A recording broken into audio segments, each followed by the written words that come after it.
ជាងសួស្តីបងនិងអ្នកទាំងអស់គ្នាថ្ងៃនេះដែរខ្ញុំក៏បានបង្ហាញអំពីបញ្ហាមួយដែលចោទថាកង្វះខាតនៃសម្ភារៈ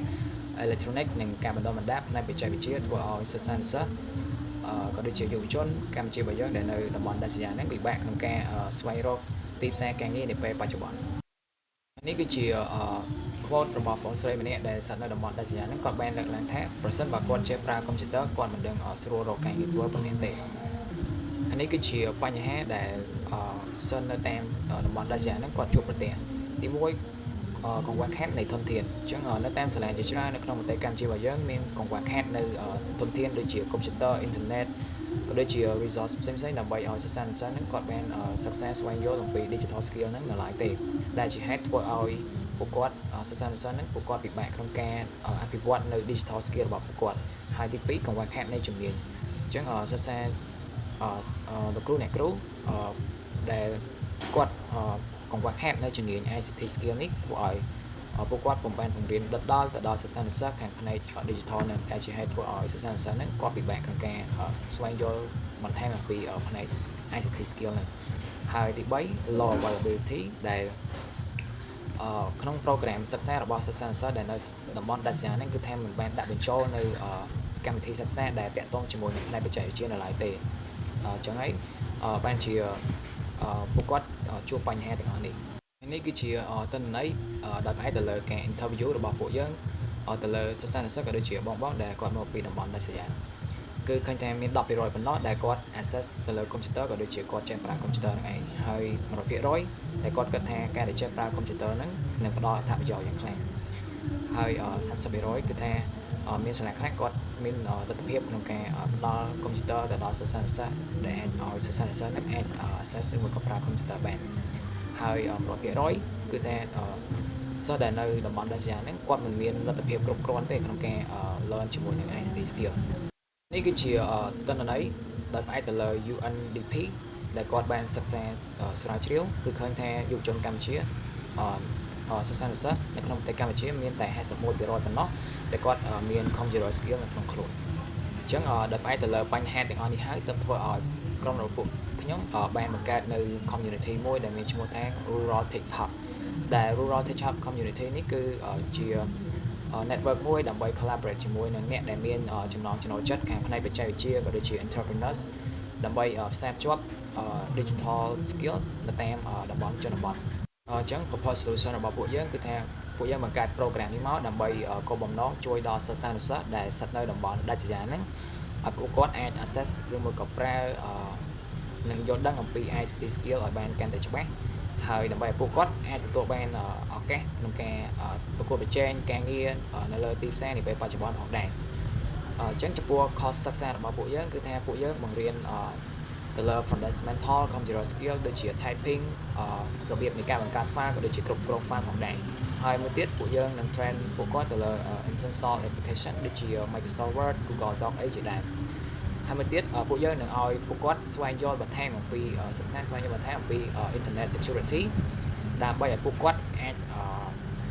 ប្រើនៅបច្ចេកវិទ្យាហ្នឹងដោយមានសុវត្ថិភាពហើយមួយទៀតពួកយើងនឹង offer នៅ specialized course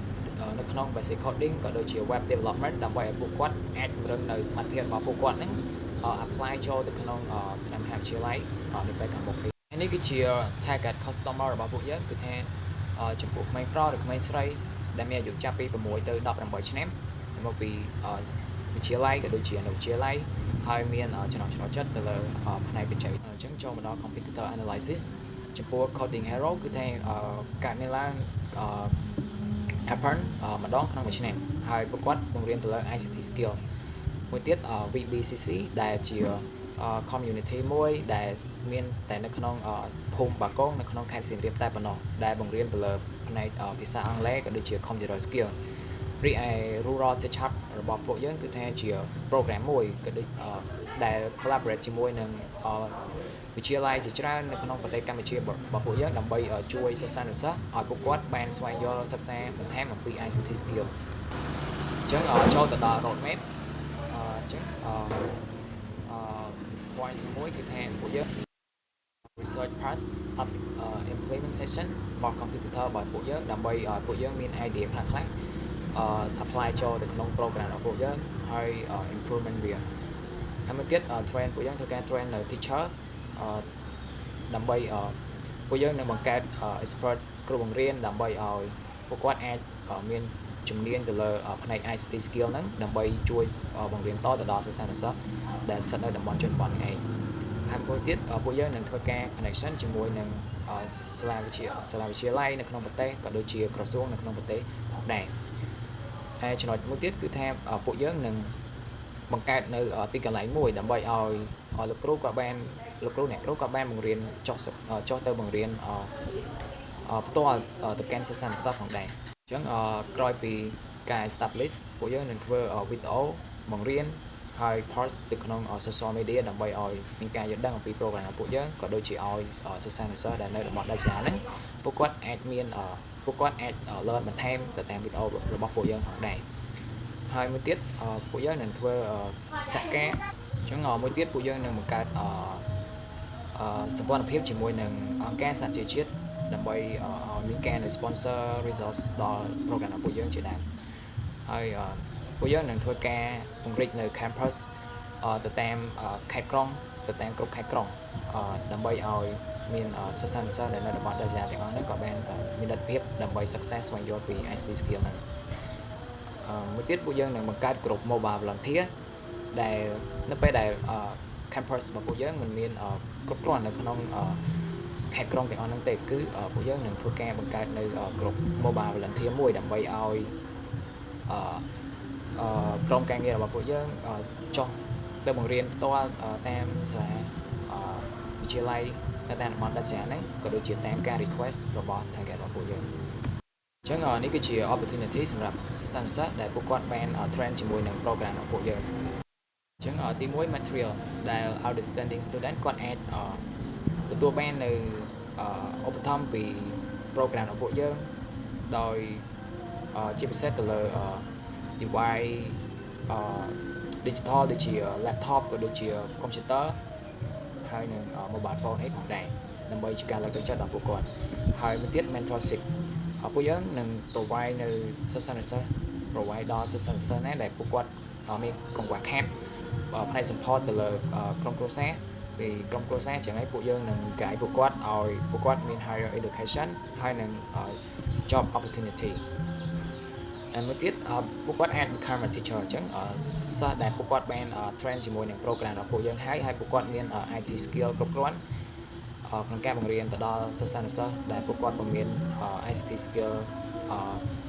ញ្ចឹងពួកគាត់សិស្សដែលពួកគាត់មាន ICT skill នៅក្នុងខ្លួនហ្នឹងអាច volunteer ដើម្បីទៅបង្រៀនសិស្សដែលពួកគាត់មិនទាន់ចេះច្បាស់នៅ ICT skill ហ្នឹងផងដែរនេះគឺជា website ដែលពួកយើងបង្កើតមកដើម្បីស្ទាត់ទុកនៅ information របស់ពួកយើងដូចជាការរៀបចំ program របស់ពួកយើងហ្នឹងក៏ដូចជាការ highlight នៅ our contribute ដើម្បីទៅកាន់ community របស់យើងដើម្បី build នៅការទុកចិត្តជាមួយនឹង international sponsor ក៏ដូចជា investor ជាដើមហើយមួយទៀត donation អញ្ចឹង visitor គាត់អាច contribute មកកាន់ពួកយើងតាមរយៈ website ហ្នឹងដើម្បី support mission របស់ពួកយើងហើយនេះគឺជា member របស់ពួកយើងអញ្ចឹងការធ្វើបទបង្ហាញនេះក៏ចូលទៅដល់ទីបញ្ចប់អញ្ចឹងសូមអរគុណបងនិងអ្នកទាំងអស់គ្នាសម្រាប់ការ